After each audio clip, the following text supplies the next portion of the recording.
हे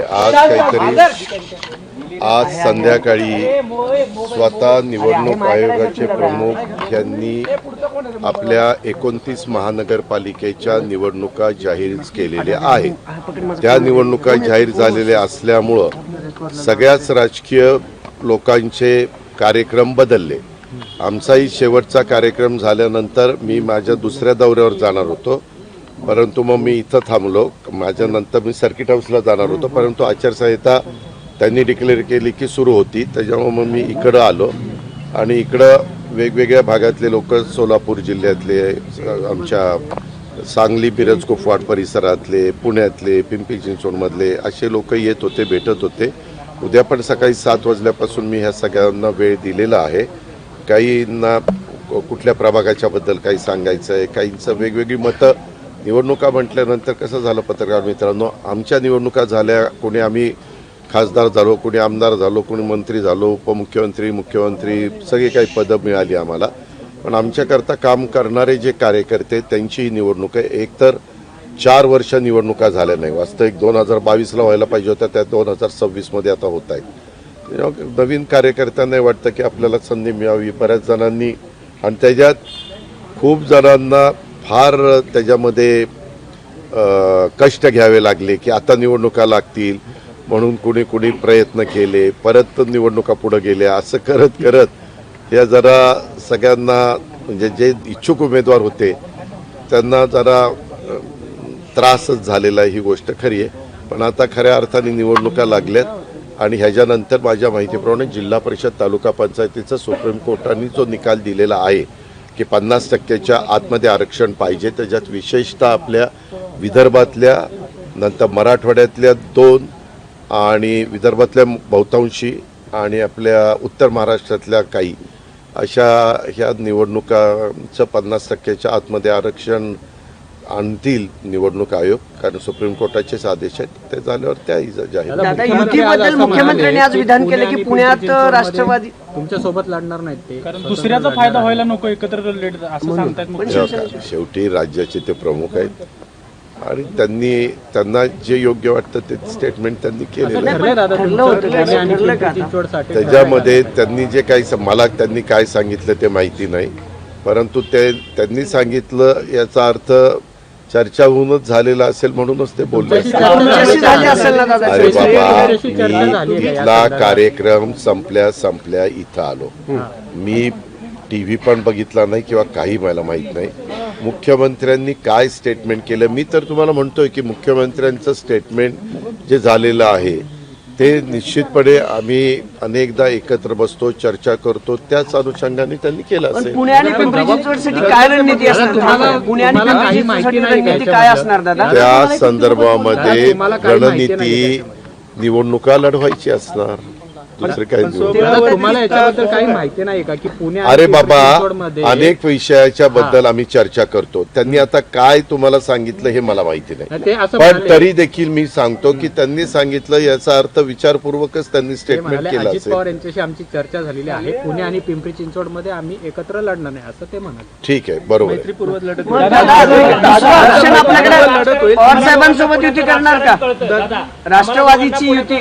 दोन्ही राष्ट्रवादीची अरे बाबा, आता निवडणूक जाहीर झाली, तुला काय जरा कळ काढ, जरा कळ काढ, पेशन्स ठेव सारखं। त्यामध्ये ऐक ना, आता 4 वाजता का 5 वाजता डिक्लेअर झालंय, आता सगळीकडं त्याचा बोबाटा झालेला आहे। आता बरेच जण वेगवेगळ्या ठिकाणी उमेदवारी मागण्याचा प्रयत्न करतायत आणि वेगवेगळे पक्ष कसे प्रभाग स्ट्रॉंग होतील अशा प्रकारचा प्रयत्न करतायत। आता ते आम्ही काय केलं, मागे 15 वर्ष महाविकास आघाडीमध्ये काम करत असताना आम्ही आणि काँग्रेसवाले काय करायचो, किंवा आमचे मित्रपक्ष शेका पक्ष होता तेव्हा, किंवा इतर RPI आठवले साहेब तेव्हा आमच्याबरोबर काही काळाच होते, तर त्या काळामध्ये आम्ही स्थानिक जी काही जिल्हा असेल किंवा कॉर्पोरेशनला स्थानिक ते शहर असेल, तिथल्या जिल्हाध्यक्षांना आणि तिथल्या जे काही आजी माजी पदाधिकारी, आमदार, खासदार यांना तो अधिकार द्यायचो की तिथली राजकीय परिस्थिती बघून तुम्ही तुमचे निर्णय घ्या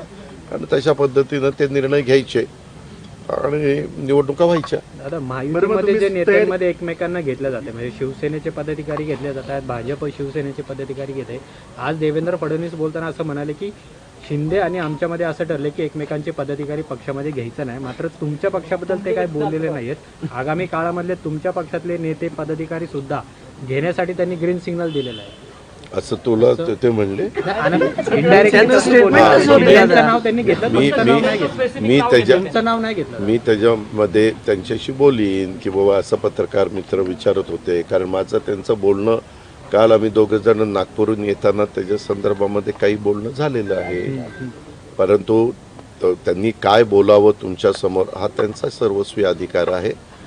पण तुम्ही आता हे मला प्रश्नच विचारताय, तर त्याच्याबद्दल पत्रकार मित्रांनी पुण्याच्या अशा प्रकारचा प्रश्न विचारला तर तुम्ही शिंदे साहेबांचं नाव घेतलं आणि माझं नाव घेतलं नाही. त्याच्यामुळं त्यांना एक बातमी त्याच्यातनं होऊ शकते किंवा तुमच्या कुणाच्या सूत्रांच्या माहितीनुसार अरे पण ते तसं बोलले, परंतु तुम्ही त्याचा अर्थ मराठी भाषेचा कसा अर्थ काढावा तसा काढताय. तुम्ही महायुतीमध्ये एक प्रमुख पक्ष आहात, शिंदेचं नाव घेतलं, तुमचं घेतलं नाही, त्याच्यामुळे ठीक आहे मी विचारतो ना बाबा, विचारून सांगतो ना. शिवसेना असणार आहे, तुम्ही कुणाशी इतर पक्षांशी युती इथं किंवा घेणार आहात का? अजून मी ठरवलेलं नाहीये.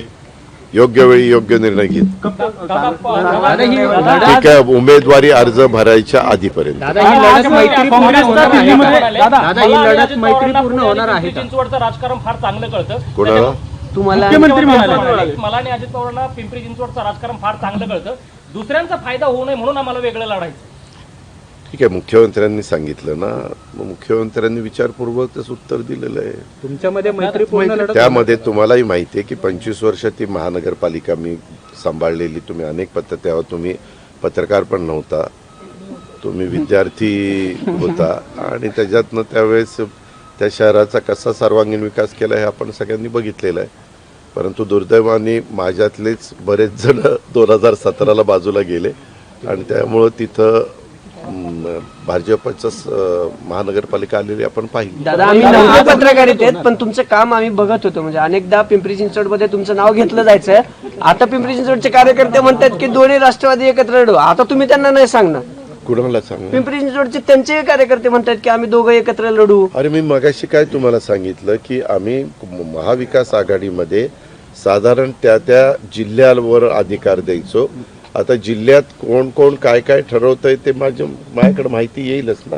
दादा, आज दिल्लीत काँग्रेसचा मोर्चा निघाला होता वोट चोरीच्या विरोधात. त्या मोर्चामध्ये मोदी तेरी कबर खुदी आलेत. मी सांगू का,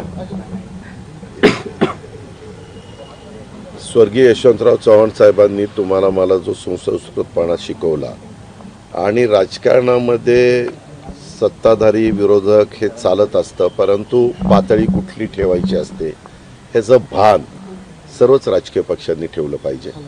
वास्तविक आज देशाचे ते पंतप्रधान आहेत. देशाच्या पंतप्रधानांच्या बद्दल अशा प्रकारचे अतिशय ही विकृतीच म्हणावी लागेल, विकृत भाषा वापरायची, विकृतपणा दाखवायचा हे काही बरोबर नाही आहे.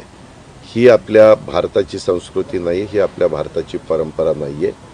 हे जे वास्तविक त्यांनी हे जे कोणी वक्तव्य केलं त्याच्याबद्दल ताबडतोब त्या पक्षाच्या लोकांनी सांगितलं पाहिजे, त्याच्याबद्दल माफी मागितली पाहिजे, दिलगिरी व्यक्त केली पाहिजे. आणि अशा वक्तव्याशी आम्ही अजिबात सहमत नाही आहे. शेवटी ते देशाच्या 140 कोटी जनतेचे पंतप्रधान आहेत, त्यांचा आदर आपण सगळ्यांनी केला. दादा, दोन्ही ठाकरे एकत्र जर आले महापालिकेत अनेक ठिकाणी, मुंबई असेल पुणे असेल, दोन्ही ठाकरे बंधू एकत्र आल्यानंतर महायुतीला तोटा होईल असं बोललं जाते. तुम्हाला वाटतं असेसमेंट काय तुमचं? महायुतीला तोटा होईल असं बोललं जाते जर दोन्ही ठाकरे, नुकसान होईल. नाही, कोणी एकत्र आलं आणि कोणी विभक्त राहिलं तरी शेवटी जनतेच्या मनात जे असतं ते घडत असतं. जनता जनार्दन हे सर्वस्व आहे, ते ठरवतात कुणाचं बटन दाबायचं आणि कुणाला निवडून आणायचं. काय होतं, मी अलीकडे एक बघितलं की निवडून एखादा पक्ष आला आणि त्यांना योग्य वाटलं तर ते म्हणतात की हे चांगलं आहे. काय तुमचं ईव्हीएम चांगलं आहे. अरे काय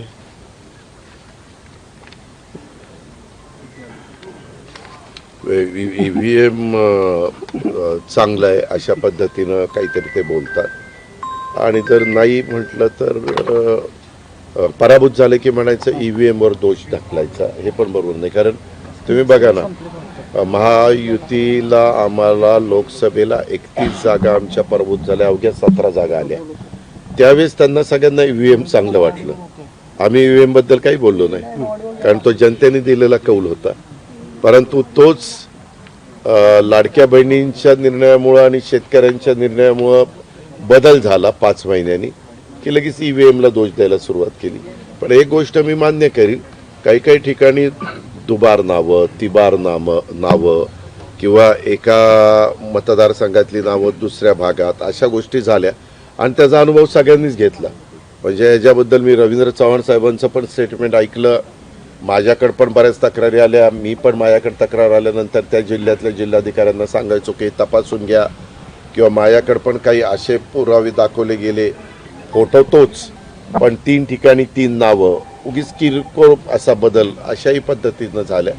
आमचं म्हणणं की असं ज्यावेळेस होतं त्यावेळेस याद्या बनवणाऱ्या अधिकाऱ्यांनी आणि निवडणूक आयोगाने त्या पूर्णपणे पारदर्शक कशा राहतील, त्याच्यामध्ये कधीकधी समजा एखादा एरिया मला मतदान करणारा नसेल तर तो अख्खाच्या अख्खा उचलतात आणि शेजारी देतात टाकून आणि तेवढी नावं कमी करतात. आणि मग ज्यावेळेस वोटिंगच्या वेळेस तो मतदार जातो त्याच वेळेस त्याला कळतं अरे माझं नाव नाही, मग कोणतरी सांगतं अरे तुझं नाव पलीकडं आहे. असं पण होता कामा नये. लोकशाही पद्धतीनं संविधानाने जो अधिकार आपल्याला दिला त्या पद्धतीनं निवडणुका व्हाव्यात हे माझंही स्पष्ट मत. मध्ये मैत्रीपूर्ण लढत होणार आहे का भाजप आणि तुमच्या पुणे आणि पिंपरी चिंचवडमध्ये? अरे त्याच्या संदर्भात तूच म्हणतो की मुख्यमंत्र्यांनी असं उत्तर दिलं.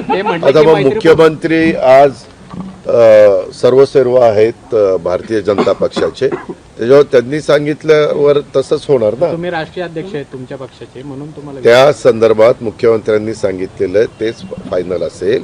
त्या संदर्भात मी यावेळेस काही करून पिंपरी चिंचवड महानगरपालिका राष्ट्रवादी काँग्रेस पक्षाची आणण्याच्या करता मी माझं सर्वस्व पणाला जनतेवर विश्वास आहे. या अधिवेशनामध्ये एक पास झालेले आहे ज्यामध्ये स्टॅम्प ड्युटीचे काही तक्रारी असतील ते उच्च न्यायालयात केले जायचे, आता महसूल मंत्र्याकडे केले जातात. मग या सगळ्या निर्णयाकडे असं पाहिलं जाते की ज्या मीडिया केसमध्ये आहे ते पार्थ पवारला वाचवलं जाते असं सामाजिक कार्यकर्ते यांच्याकडनं बोललं तेव्हा का कुणी काय बोलावं हा प्रत्येकाला बोलण्याचा अधिकार आहे. परंतु आम्हाला अनेकदा तक्रारी आलेल्या होत्या की एखाद्या जमिनीची नोंदणी करत असताना त्याच्यावर जेवढं काही स्टॅम्प ड्युटी भरायला पाहिजे तेवढी भरली जात नाही आणि मग ते पार डायरेक्ट जातं कोर्टाकडं.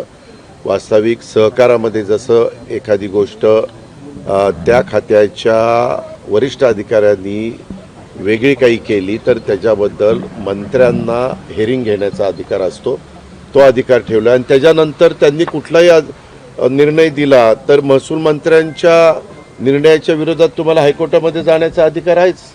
तो अधिकार कुणी काढून घेऊ शकत नाही. पण आज अनेक महसूल अधिकारी आहेत, कर्मचारी आहेत, त्यांनी आज आंदोलनाच्या विरोधामध्ये काय कारण आहे? अरे काय कारण आहे?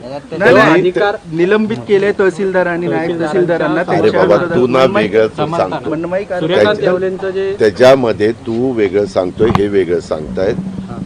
जो निर्णय आपल्या विधिमंडळाने घेतला, दोन्ही सभागृहांनी घेतला, त्याच्यात ते बिल पास झालंय. मध्ये काहीतरी अधिवेशनाच्या काळामध्ये काही अधिकारी यांना सस्पेंड केलं असं काहीतरी चंद्रशेखर बावनकुळे साहेबांनी जाहीर केलं. त्याच्याबद्दल ते सगळी माहिती घेतील. त्याच्यात जर घेतलेला निर्णय हा चुकीचा ठरलेला असेल तर ते मागं घेतील आणि त्या निर्णयामध्ये तथ्य असेल तर ते पुढची कारवाई करतील.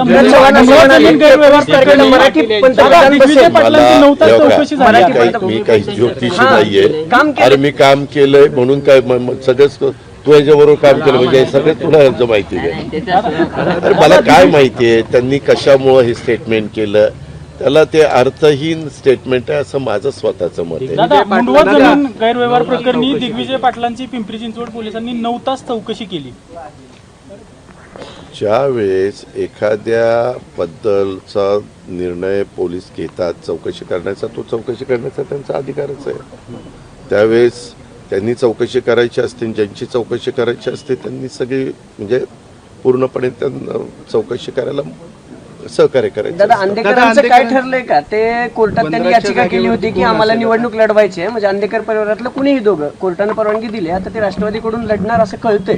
तुम्ही काय पत्नी अरे वेळ, तुम्ही ना सगळं तुम्हीच ठरवता, तुम्हीच प्रश्न उपस्थित करता, तुम्हीच त्याचं उत्तर देता. असं ठरलंय. आता मलाच माहित नाही काय ठरलंय ते तुला कळतंय. आता काय बोलायचं? शहराध्यक्षांनी स्टेटमेंट केलंय. मला त्याच्याबद्दल आज कुणीही काही ही चर्चा आमची कुणाची झालेली नाहीये. उद्याच्याला मी अनेक बाबींच्यावर चर्चा करणार आहे. मी वेगवेगळे प्रभाग, आपले काहीतरी 61 प्रभाग आहेत, 65 नगरसेवक 41 165 नगरसेवक 41 प्रभाग, राईट. एक प्रभाग 5चा आहे, 40 प्रभाग 4 आहेत, असे 165. आणि त्या 165च्या संदर्भामध्ये साधारण प्राथमिक चर्चा करत होतो. किती अर्ज आलेत, काय आलेत वगैरे वगैरे ती माहिती घेण्याचा प्रयत्न करत होतो. पण ते म्हणले की बाबा अजून अर्ज येतात, लोकांना नक्की निवडणूक होणार की नाही याच्याबद्दल ते साशंक होते. परंतु आता खऱ्या अर्थाने निवडणूक जाहीर झालेली आहे. मला वाटतं किती तारखेपासून फॉर्म भरायचे? 23 तारखेपासून. त्याच्यामुळं त्याला आता जास्त गती सर्वच राजकीय पक्षांच्या मध्ये येईल. नगरपरिषद निवडणुकांमध्ये अनेक राजकीय पक्षाचे आमदार, मंत्र्यांच्या म्हणजे मिसेस जे आहेत त्या नगराध्यक्ष झाल्या बिनविरोध. आता सुद्धा अनेक जण जे आहेत ते हे बघ, लोकशाहीमध्ये उद्याच्याला तुझी पण बायको जर बिनविरोध झाली तर आपल्याला काही होणारी बायको तर तो त्यांचा अधिकार आहे. शेवटी लोकशाही आहे रे. लोकशाहीमध्ये कुणाला निवडून द्यावं आणि कुणाला बाजूला करावं हा जनतेचा अधिकार आहे. त्याच्याबद्दल आपण कशी टीका टिप्पणी करू शकतो? राजकीय घराणेशाही म्हणून अनेक नगरसेवकाची मुलं सुद्धा तिकीट मागतात, अनेक महिला सुद्धा तिकीट मागतात. जर ती घराणेशाही वाटत असेल त्या मतदारांना तर त्यांनी त्या बाबतीतला विचार करावा. त्यांना निवडून येऊ का? तिकीट देताना बहुतेक राजकीय पक्ष इलेक्टिव्ह मेरिट बघून तिकीटं देतात. अलीकडच्या काळामध्ये तो ट्रेंड देशात सगळीकडे जम्मू काश्मीर पासून कन्याकुमारी पर्यंत पाहायला मिळतो. आपल्यामध्ये पण चांद्यापासून बांद्यापर्यंत पाहायला मिळतो. आणि हे बहुतेक सगळ्याच राजकीय पक्षांनी मान्य केलेलं आहे. आणि फक्त इलेक्टिव्ह मेरिट हे बघून साधारण पुढं जातात. त्याच्यामध्ये ज्यांचं काम चांगलं असतं ते रिपीट होतात. आणि त्यांना असं वाटलं कुठल्या राजकीय पक्षाला की बाबा ह्याला घेतलं तर आपल्याला फायदा होईल, तर ते वेगवेगळे राजकीय पक्ष वेगवेगळ्या लोकांना आपल्याकडे खेचण्याचा प्रयत्न करतात. मग ते वर्षानुवर्ष पक्षात असतात त्यांना संधी दिली जात नाही. अशा पद्धतीने तुम्ही म्हटलं की मेरिटवर उमेदवारी दिली जाते. बर, तुझा निरोप मी माझ्या ज्यांच्या ओळखी आहेत त्या राजकीय पक्षांना सांगतो की असं एका आमच्या सहकार्याला, पत्रकाराला वाटतं की अन्याय होतो, ते ठरवतील. दादा हिंदीमध्ये